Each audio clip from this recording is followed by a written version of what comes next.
Yo, what's going on, guys? And in today's video, I have another 2K video, two in a row, for today and yesterday, I think. Um, uh, but in today's video, my main focus of this video. Oh, and also we have in the demo, you can also do play now. But you only have a couple teams. There's the Clippers and the Bucks, and there's also the all-time Lakers and the all-time Celtics, as I'm doing right now. But anyways, oh, and also the gameplay only goes to halftime. So we have a minute left in the first quarter, and then it goes all the way to halftime. Back to my main point though. My main point of this video is to give my actual final thoughts and stuff before the actual 2K comes out, and my real feelings about this game. Cause obviously, I mean, yesterday I was in a rage. So yeah.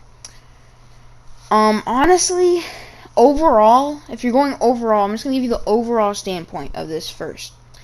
It is almost literally, they just put copy and paste on everything. Especially, I'm gonna go over the builds first. So the building, the making your own builds, I'm pretty sure it's literally the same thing.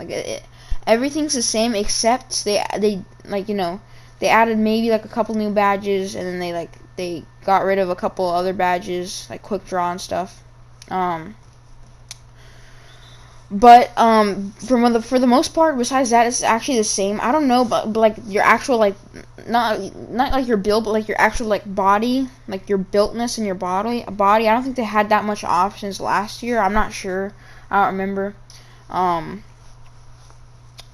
But so yeah, for making your build, they just put copy and paste, to be honest. I mean, it's not really anything different than the actual 2K20. So if you want 2K20 and you have how they have builds and stuff, and micro and everything, I would just get it on the current gen, because I'm not gonna be talking about the next. Oh, I'm gonna be talking about I'm gonna be talking about the potential for the next gen. It is a lot of great potential. For actual graphics wise, it is also just they put copy and paste from NBA 2K20 and NBA 2K19. I mean, it's basically the same. I mean, I guess the shoes are a little bit more clear that you can see on the court if you're into rocking your teammates and stuff, wearing good shoes and stuff. So I guess that's pretty good. The details on the uniform are just a teensy bit, more clear. Also on the shot clock and the middle, the kind of free throw line, we didn't have that before. It's always been there, in real life almost, but we never really had that in 2K, and I think it's easier instead of having to if you're going on a one-on-one, you have to look all the way to the bottom right. But this one, it saves you a couple extra milliseconds, could save you that one extra steal or something, But my main point that I'm gonna get into right now is also gameplay wise. So gameplay is kind of the same. It has the same animations and stuff. Honestly, about the animations they suck. They're worse than 2K20, because if you start to get into animation, you're stuck. Even if you try to block someone right now, the ball will just go through your hand because you're stuck in the animation. You can't do anything about anything, I remember in this gameplay, Kobe, I couldn't make anything with Kobe because I would go down the court, I would go on a fast break, then I would cross up a guy, and then the guy would be kind of looking the other direction. He wouldn't be back in enough time to actually get to me, and I let go of the joystick because I'm trying to focus on my shooting. And then while I'm pressing the square button, Kobe, without me pressing the joystick, he does a step back, kind of a jump at the same time, his feet weren't set.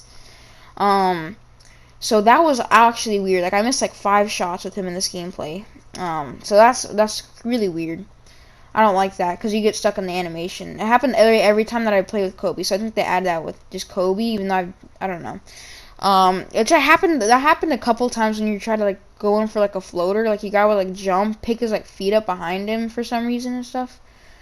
That wasn't the same animation that Kobe did, but yeah. So gameplay wise, obviously the biggest thing is the shot meter. The shot meter is kind of like NBA Live, except horizontal instead of vertical. it's a little weird to get used to. This is, and if you like, if like I was missing a lot of shots too, because I said I was gonna be practicing a lot on the demo. I literally just filmed this gameplay like literally like 2 minutes ago or something. So, I mean, this is actually my first game since my last video. Like, that one was the demo, and this one's like my first Play Now game. I think you have like a limit to actual Play Now games that you can play. I think there's like only 5, so I just completed my first one. So like at maximum for my demo, if I would just want to do Play Now gameplay in the background or whatever, then I only have like 4 opportunities left, you know. But the bar is just a little bit hard to get used to, you know. I mean, it's not very clear, like, what is green and what is not, because it doesn't do that little splash animation, I don't think. Not for me, at least, it doesn't. But, because if you don't get a green, and if you get a green, like, it kind of flashes, and, like, when you get a green, at least for me, it takes me a second to realize, oh, like, that was a green, you know? So, that's a little off, you know? That's a little bit weird to get used to. Again, I think I'll get used to it. I have a lot of potential I think that this has a lot of potential to be one of the best shot mirrors that we've had. And we've seen in the past, like 2K18, 19, and 20 had the same meter. So who knows? You could see that for 2K22, 23, you know, maybe something like that. But for gameplay wise, the main point that I want to bring up is the gameplay wise, besides getting stuck in the animations, like, I feel like the gameplay is a little bit more cleaner besides, you know, getting stuck in animations. Like, stealing is a little bit more easier, and it's a little bit more realistic. Like, you don't steal someone, you can't steal from someone that has, like, the ball in the other hand that you're reaching from, and they're not even facing you. You know, that's just, you know, that's really unrealistic, but this one actually has, like, real, like, actual, like, you know, realistic stuff. Ankle breakers are they're dribbling. Okay, dribbling. Okay, the ankle breakers are dribbling. Dribbling is way more clean than it ever was. Like it's way more clean than it actually like ever was, dude. Like it's just easier, you know, to dribble. It's way more cleaner than it has been like the past like couple of years. And it's like when you're on fast breaks, you need like a crossover when you're like going high speed and the guy's right next to you. It's so easy to, you know, break their ankles and stuff. Like, I don't know, dribbling's just a lot more easier and stuff. So yeah, that is also good. Jump shots, they're a little bit more realistic, you know. Blocking is way more easier. I think chase down blocks are a big thing that has changed, because usually in like park and stuff, like when it's supposed to be a block, your guy just doesn't even like reach his hand over. But at least in this play now, like Shaq does, he does like everything, and yeah, like blocking just really changed. You know, the animations, apart from like getting stuck in them, they're really good. Obviously, I can't really judge that much because next gen is coming out, and it's gonna be completely different from this gen. So that's why they didn't even like really try on this gen. They just probably tried in the demo just to, like, you know, give us a little hint of what's coming. But the animations are gonna be way more clean and stuff on next gen, and you can expect like those little animation things to get cut back a little bit, like getting stuck in them when the next gen comes out. Next gen is supposed to be completely different. I think it has a lot of potential because we're seeing really the same game from 2K, from like 2K20.